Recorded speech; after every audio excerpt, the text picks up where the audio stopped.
Lacey, thanks for your logistical support to help make these conversations possible, and thank you all of you for joining us this afternoon.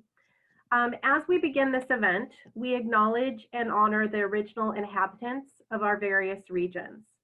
A land acknowledgement is a critical step towards working with Native communities to secure meaningful partnership and inclusion in the stewardship and protection of their cultural resources and homelands. Our institutions were founded upon exclusions and erasures of Indigenous peoples. We honor and are grateful for the land we occupy and recognize the ongoing damage of settler colonialism. Let's take a moment before we begin our program to honor these ancestral grounds that we are collectively gathered upon and support the resilience and strength that all Indigenous people have shown worldwide. I'm on the traditional territory of the Amamutsa Ohlone peoples. I encourage you to name and acknowledge the Native peoples where you are located in the chat box. If you're not familiar with who the Indigenous people are of where you are located, Lacey has posted a link in the chat box that you can access and find the Indigenous peoples for your area. Let's give just a couple minutes for people to write in chat.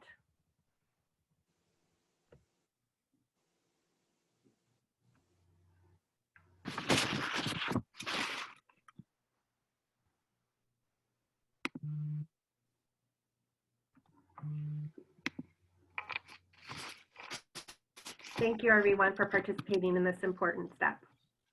On behalf of our program committee, I'd like to welcome you all to this initial and launch of our ReMuseum program.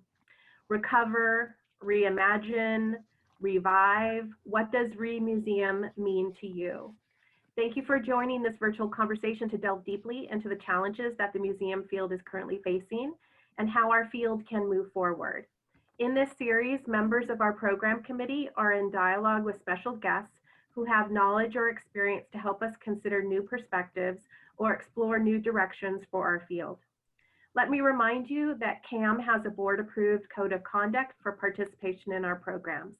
A link was sent to you in the confirmation for this program, but Lacey is also going to paste a link in the chat box for your convenience.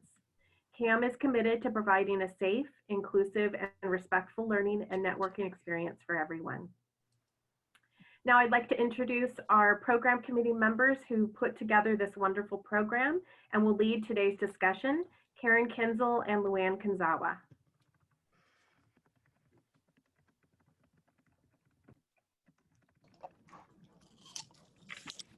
Thank you, Celeste. I'm Karen Kienzle.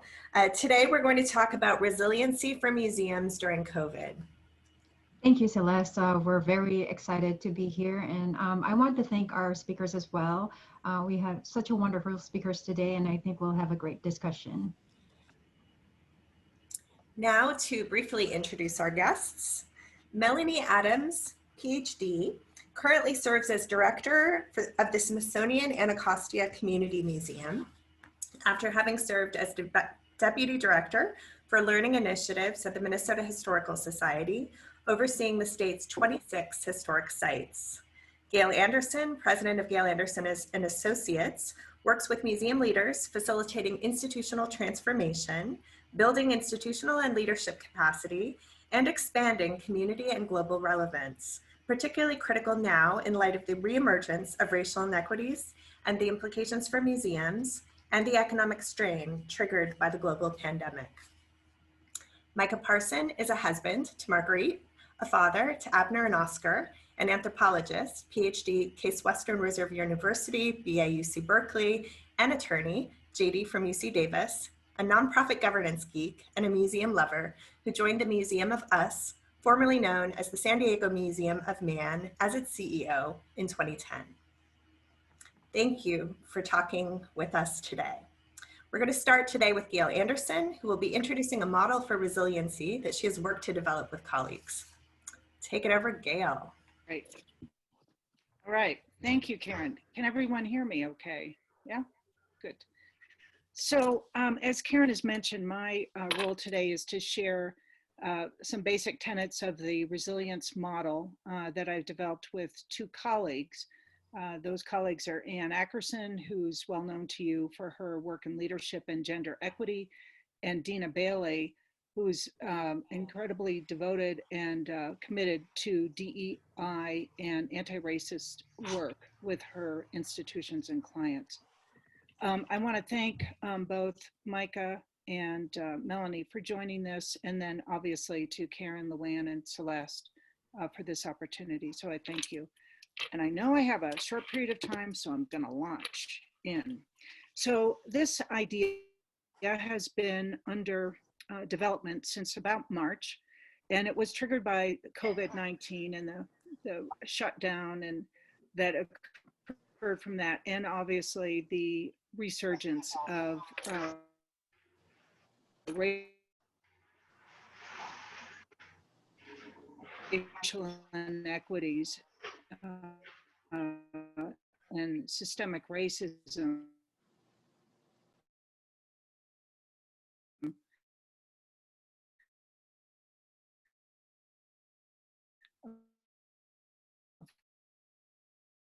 course, that issue is not new. Helping institutions seize the moment, studs to assess who they are, more resilient and what I'd like to do, I thank you. I'll keep talking while she's putting it up. The model is based, oh, here we go. Okay, I hope you can all see it. So the resilience model is based on 5 intersecting areas that, with the work done in those 5 areas, contribute to a resilient museum. The institution, all of our institutions, rest and sit within the global and local environment in which we all work. And you'll note in that outer circle, I mentioned disruptions, 19, and there will be other disruptions.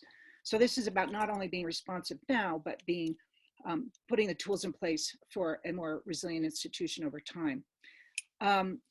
The 6 words that are inside the next oval are really about an attitude and a shift to embrace a kind of approach that will support this model. Karen?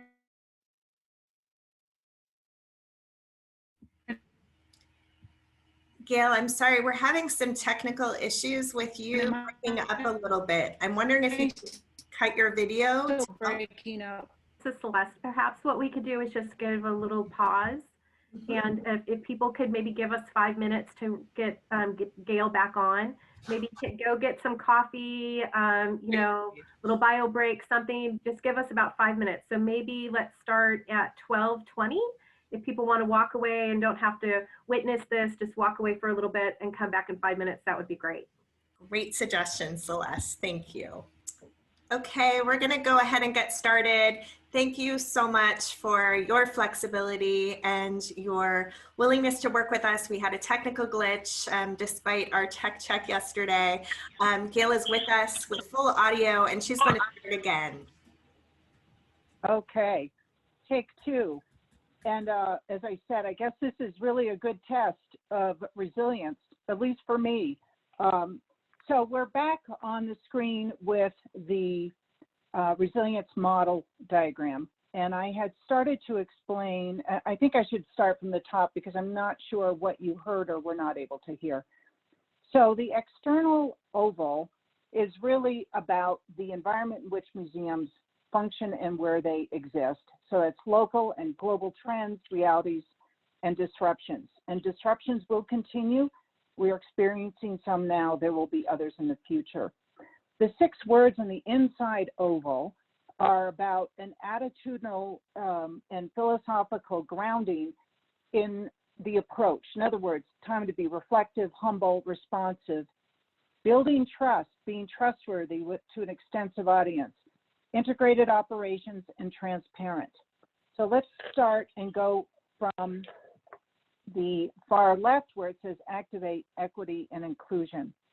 This model, which we've been working on for several months, as I mentioned, is grounded in the firm belief that you have to start with the work of equity and inclusion, which directly ties to doing deeper work around anti-racism and tackling tackling racism and systemic racism, and moving toward achieving an anti-racist institution. This piece then interweaves through all the other 5 parts. And now I'll go to the next one, renegotiate community value.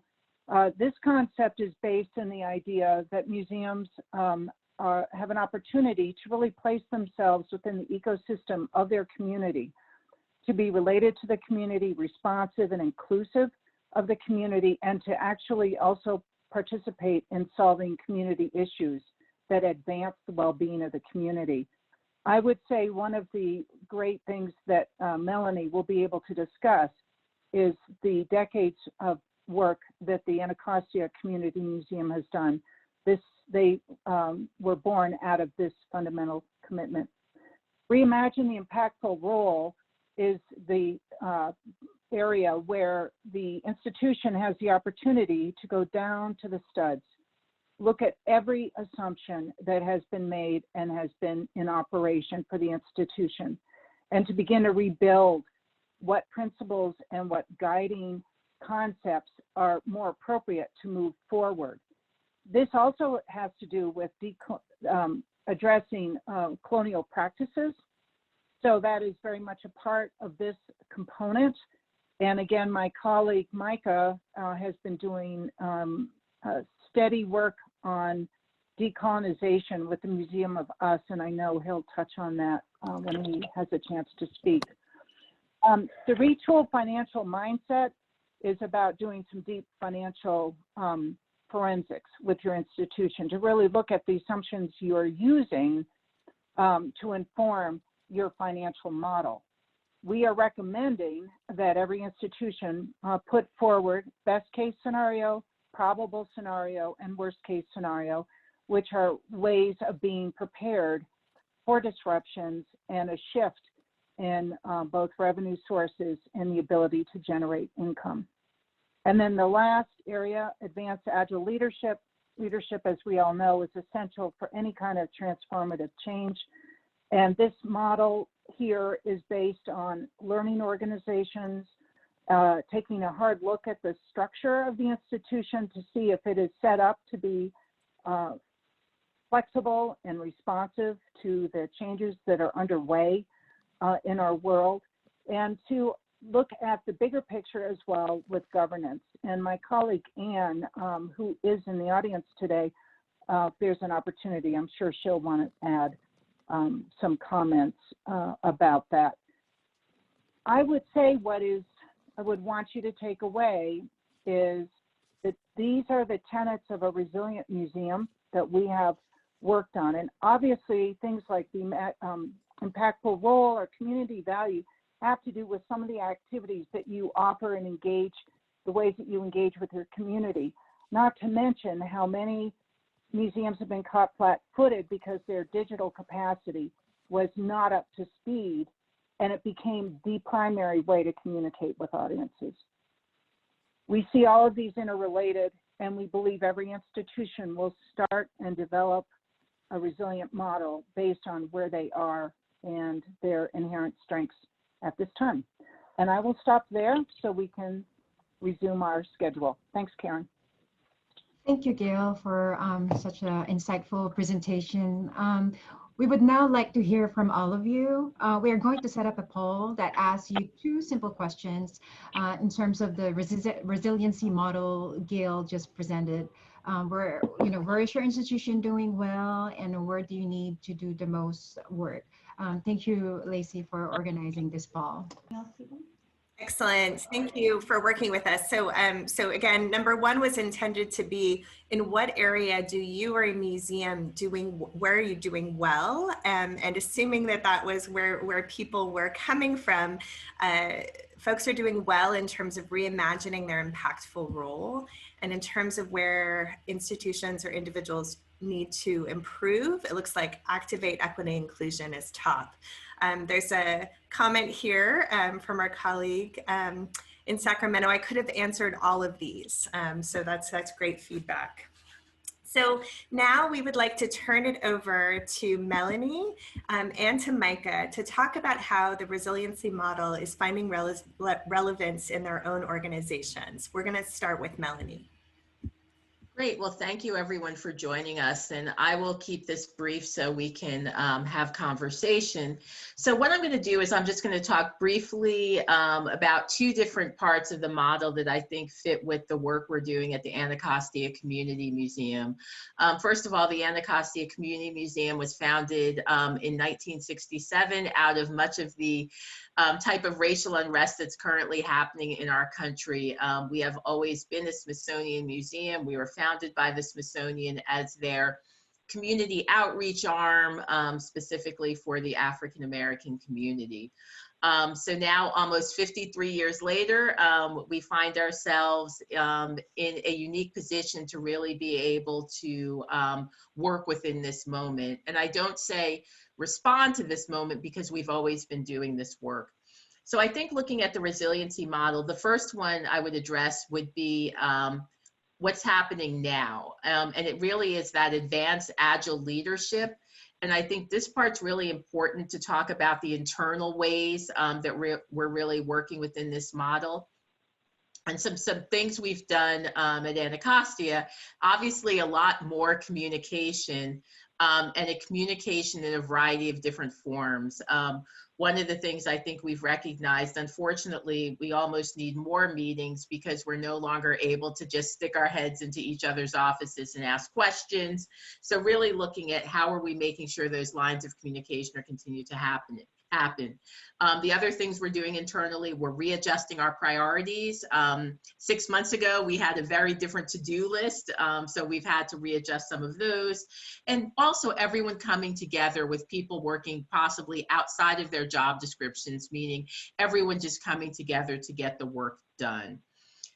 We've also launched a public program called Moments of Resilience, which is an online digital collecting initiative which encourages the community to share how they're being resilient during this time of both COVID-19 and the current racial unrest.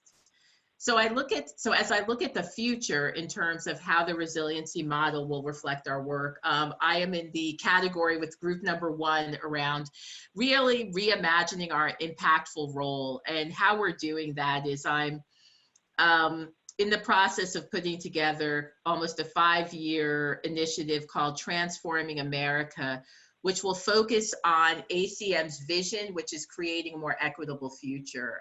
So many organizations concentrate on their mission, which is what you're actually doing on a day-to-day basis. And I felt that if we really want to be impactful and have a prominent role, that we really need to look at our vision, which is that creating a more equitable future.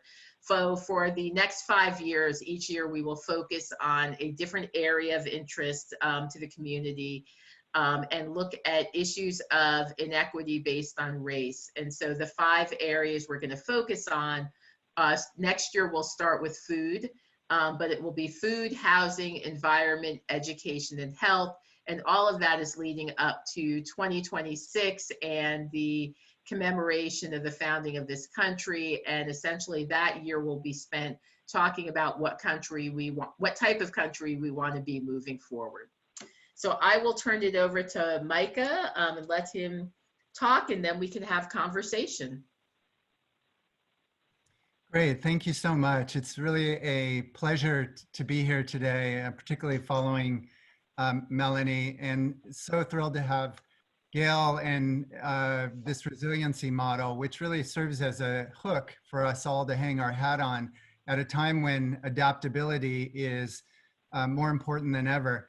I'm also not surprised that Gail presented this model, because as the strategic planner for the Museum of Us almost 10 years ago, she really helped us bake resiliency into our organizational DNA.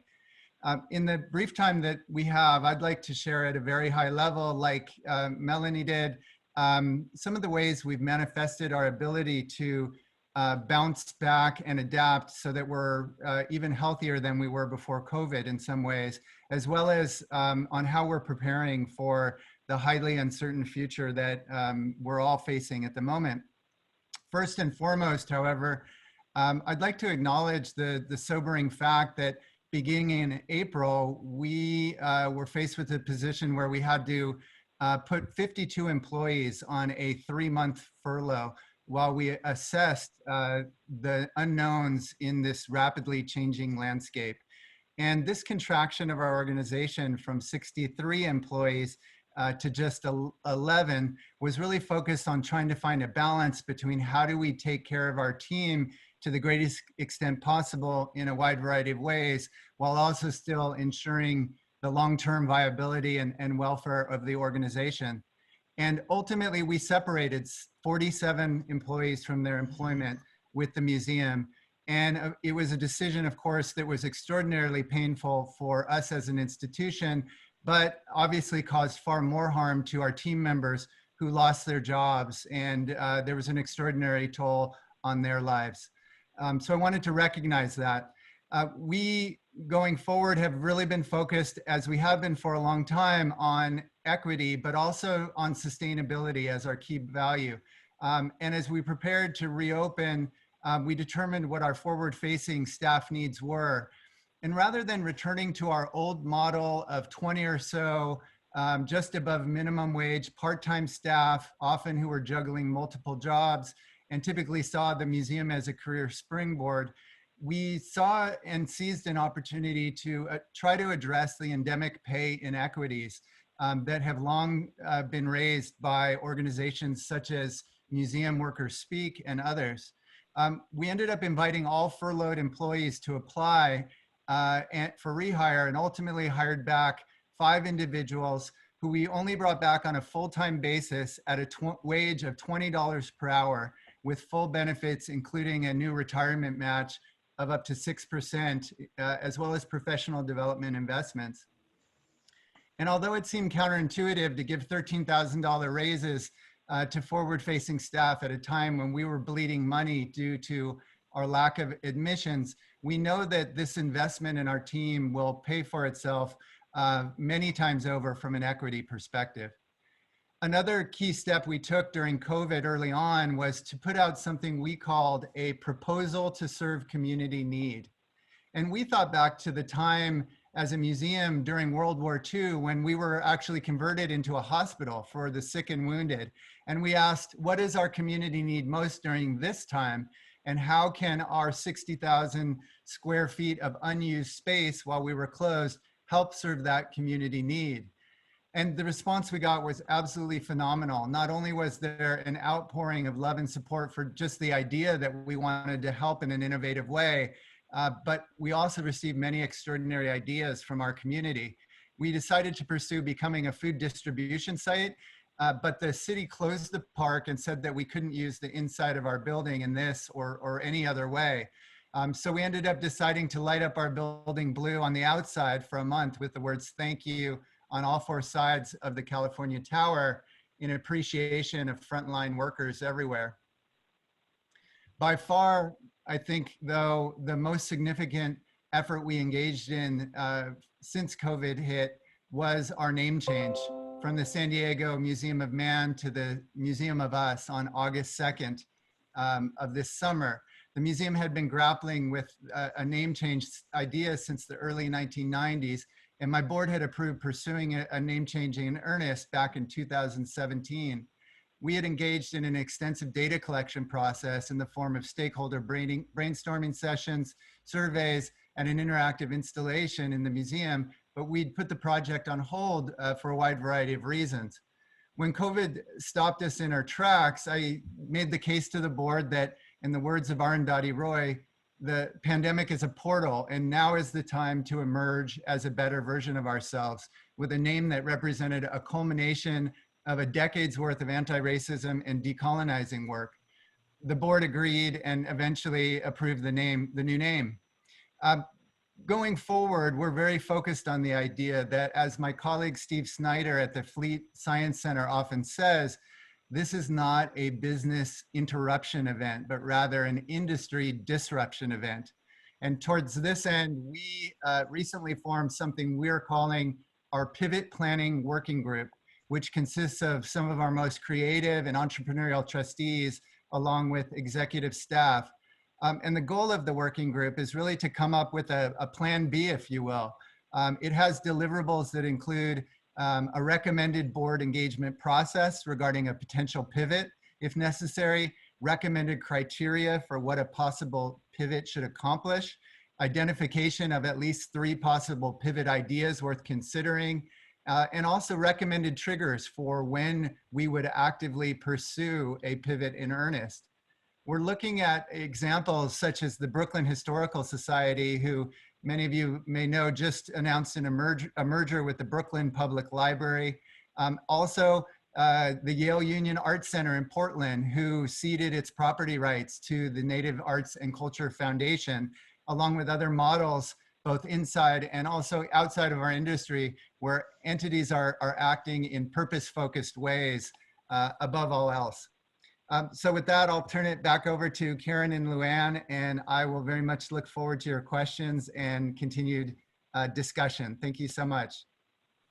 Thank you, Micah, and thank you, Melanie, for that inspiring, really sobering and inspiring presentation about how your institutions are remaining resilient. We have 42 participants, and we want you to dialogue with us. So based on the number of people that we have, I'm thinking that the best way to do this is for folks to include questions in chat or to raise their hands. We've got a question from Nicole already. How can small organizations, one employee or all volunteer, implement some of these planning initiatives? Micah, do you want to start? Yeah, I'd be happy to. You know, I was having a conversation with Elizabeth Merritt, I think the director of the Center for the Future of Museums, sort of early on in COVID. And one of the things she said was, when we were talking about who's going to survive this, she said she thought that small institutions will do quite well. And the reason that she gave was that they're almost like toddlers, where they can kind of fall over, but they don't have that far to fall because they're not managing this huge machine. And so there's sort of a resiliency built in. So channeling Elizabeth, I would suggest that, you know, a smaller organization is pretty well positioned to sort of hunker down, keep its cost relatively low, and then really sort of think innovatively and outside the box as to how can it experiment in ways in this new landscape, be nimble and take risks. A smaller organization is, I think, really well positioned to do that. And I found that having, you know, now we've got 16 employees, there's a lot that a 16 employee organization can accomplish that a 65-person organization can't, because it can be so nimble and everybody's not a specialist. Thanks, Micah. Melanie. Just briefly, I could say ACM, even though we are attached to the Smithsonian, we are a small museum. I have 13 staff people and a budget of $3 million. So we are kind of doing all of this work exactly as Micah said. We're kind of used to figuring this all out on a shoestring budget. And so I think it does allow us to be more nimble and definitely more creative with solutions. Great. Gail, do you have perspective on small, nimble organizations? I do. I completely agree with my two colleagues. I think that they can pivot much more easily and more quickly. But at the end of the day, it does come down to who's in the leadership role and the conviction to do the work. And it's about scale and being very realistic about what you take on and what is most critical. Some of those small institutions are the lifeblood of their community. So they're positioned really to create dialogue and interesting interactions that can be very healing for their community. Thank you, Gail. We encourage any other questions, feedback, raise your hand or include comments in the chat. I have a question for the group, which relates to agile leadership. and it's really about personal resiliency. And I'd love to know from Mike and Melanie what you both are doing to be personally resilient during this very challenging time. Well, I'm happy to go first. I was actually just having this conversation with a colleague where we were talking about how we feel like we've hit a wall because we didn't think we'd be here 6 months in. So now you have to figure out, like, we are now on a marathon. We treated it like a sprint. So I think, even looking at some of the questions in the chat about staff healing, I feel like we're trying to figure out what's next, because I think staff are kind of over like virtual happy hours and all these types of things that were novel at the first 6 months. They're no longer novel now. So I think we're learning with everyone else kind of what are some things we can do to continue to engage our staff on a regular basis, knowing that there is little end in sight.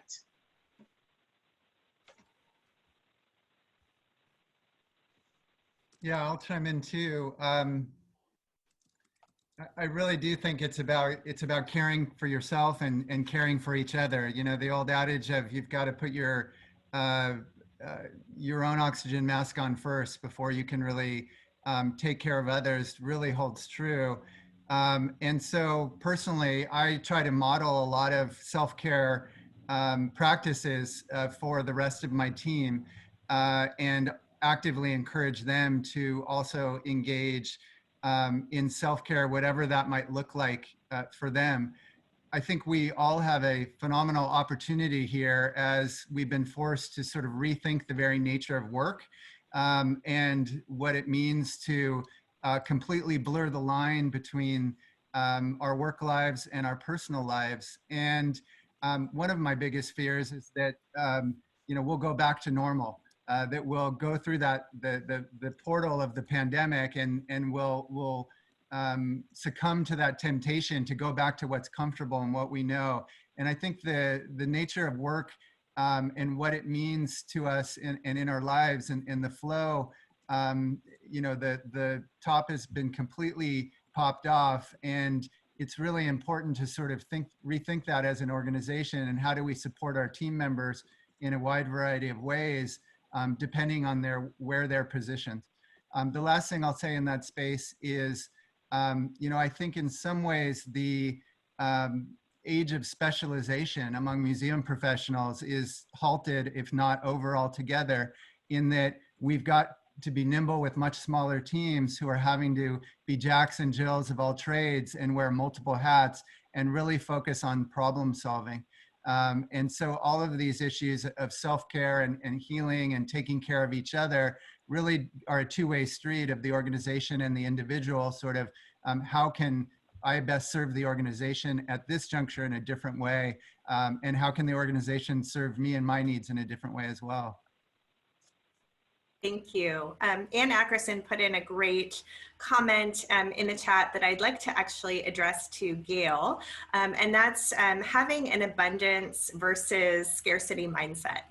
This is something I think about a lot and I try to cultivate, but it's often very challenging in this environment. So I would love Gail's thoughts for how do we as agile leaders really cultivate an abundance mindset versus a scarcity mindset. Okay, and then I'm going to also, after I share a few comments, I urge Anne to also contribute, if that's all right.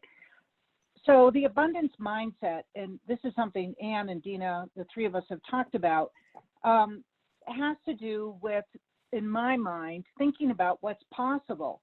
But thinking about what is possible does require not having an incredible negativity about, oh, we're doomed.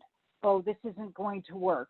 Oh, it's a little bit of a tape in our heads that we have to shift to really think, what are all these possibilities? And if we're thinking in an abundance way, thinking about realities that museums have, I think, self-inflicted constraints on themselves.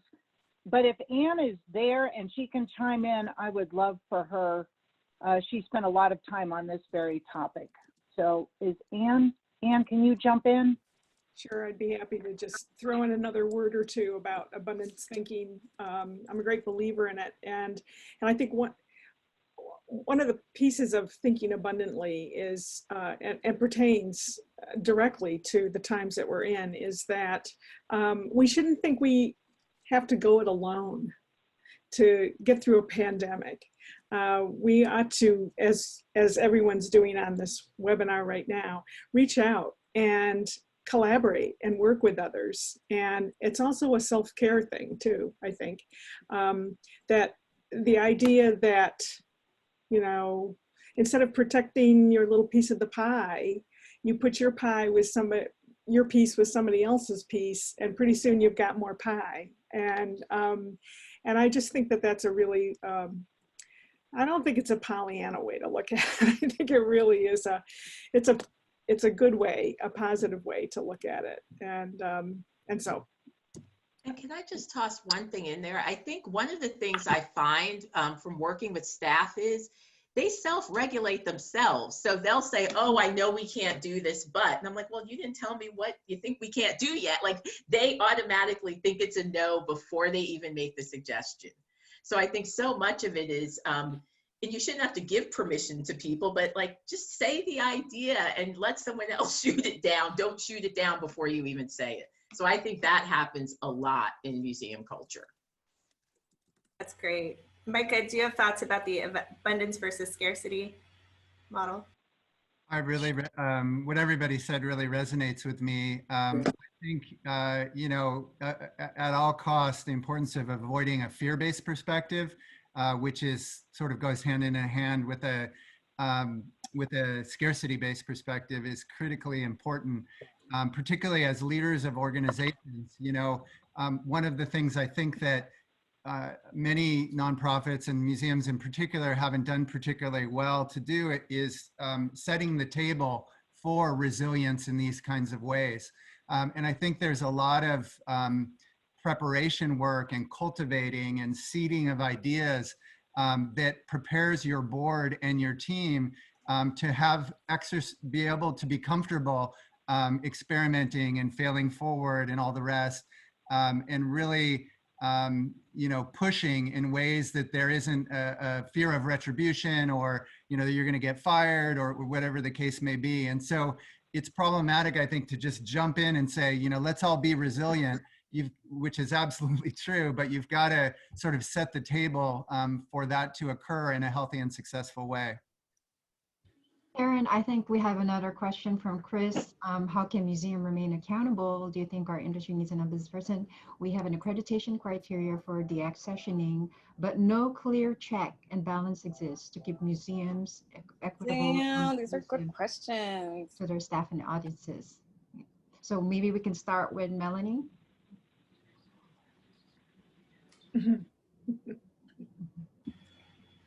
Sorry about that.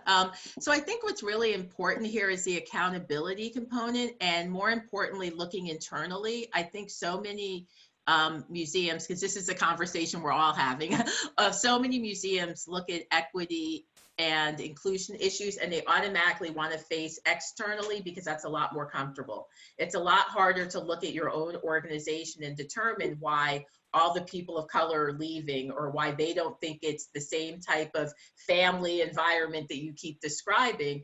And so I think that's really important for us to be able to do that work first before we're saying, before we're trying to be equitable in our programming and our externally facing programs. And I also think it's really important at this point, it is the work of everyone in the organization. What I'm afraid of is everyone is hiring DEAI people, and you're kind of setting them up for failure if you're like, okay, now it's that person's responsibility. That person cannot come in and change a culture that has been toxic for decades.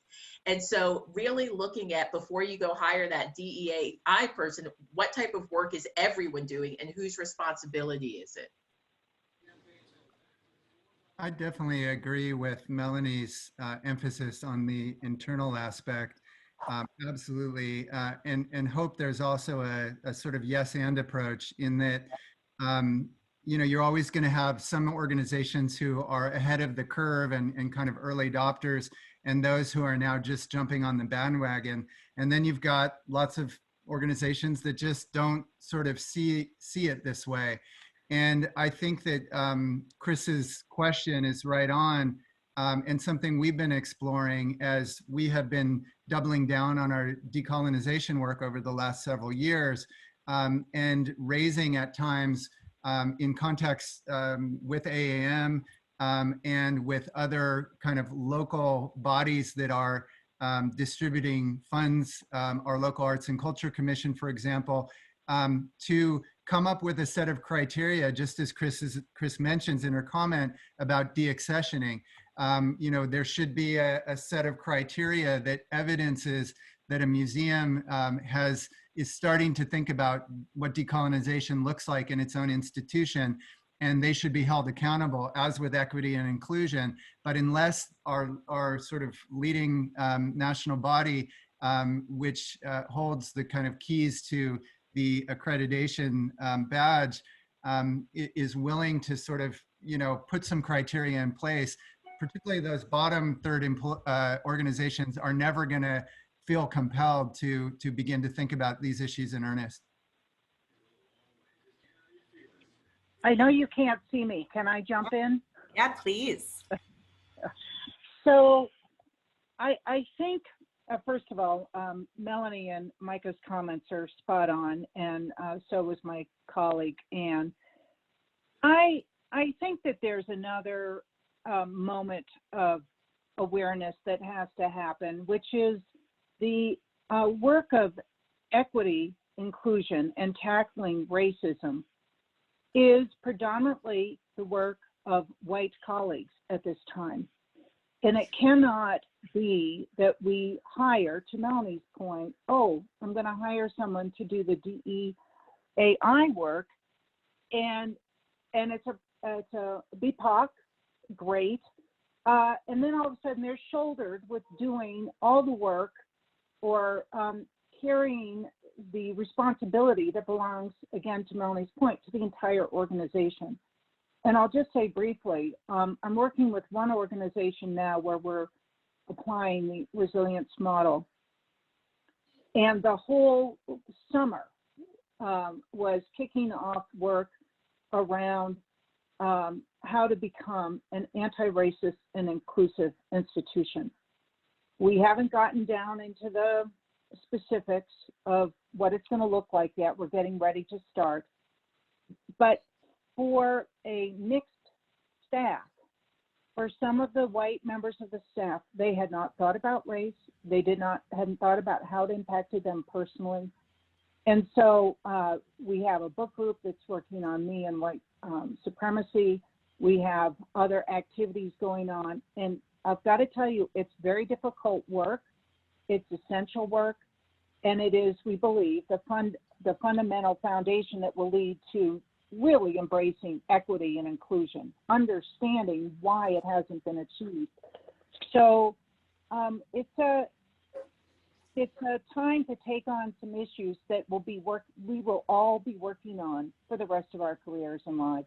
This is not check a box, it's done. So, okay, I'm done. Thank you, Gail. I do want to capture, there are a couple comments in the chat related to virtual programs. So Emil, who was talking about his small and nimble institution that shifted entirely to virtual programming and done virtual fundraising as well with great success. And then Ruth following up as well. My question to the panel is, to what extent does digital programming, building digital capacity relate to resiliency? Well, I think for ACM, we're a community-based museum, and of course we are doing virtual programs 2 a week, and they're fine. My concern is those virtual programs aren't reaching the people who are within walking distance of our community. Those are not the people who would normally attend, like the people who we're reaching virtually don't even live in the DC region. Like, you know, we're having such a broad reach.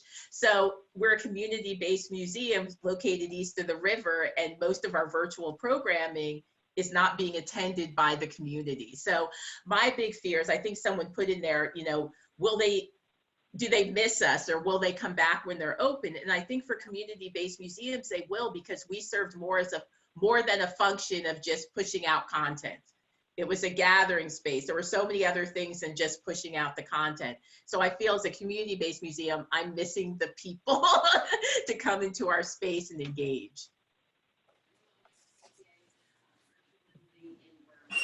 I would just chime in that I think there's some danger. I think it's critically important that we are expanding into the virtual for sure. And my colleague, Nick Honeysett, who's the CEO of the Balboa Park Online Collaborative, is having a hard time as he bites his tongue from saying, I told you so to all of everybody in the field and everybody in Balboa Park that, you know, digital is the future.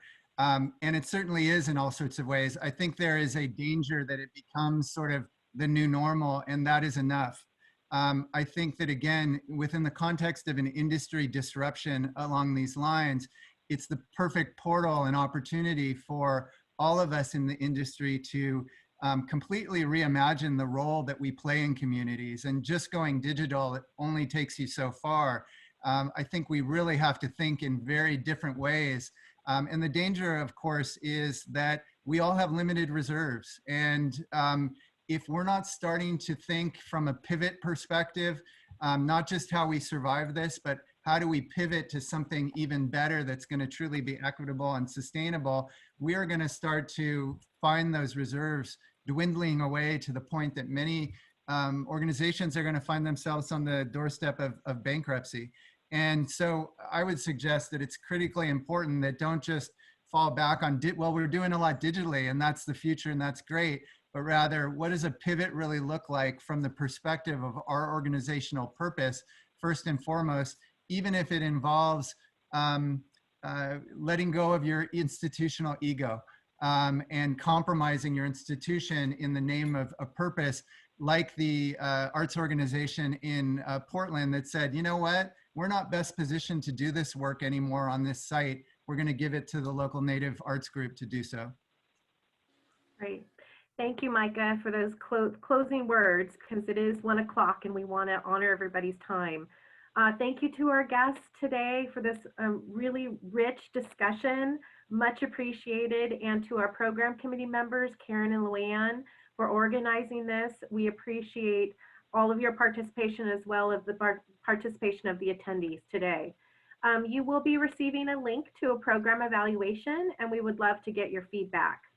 Next week's program will feature 3 representatives from Museum Workers Speak for a discussion about labor issues and social justice. Be sure to check CAM's website for more information or to register for any future ReMuseum virtual discussions. Have a great rest of your day, everyone.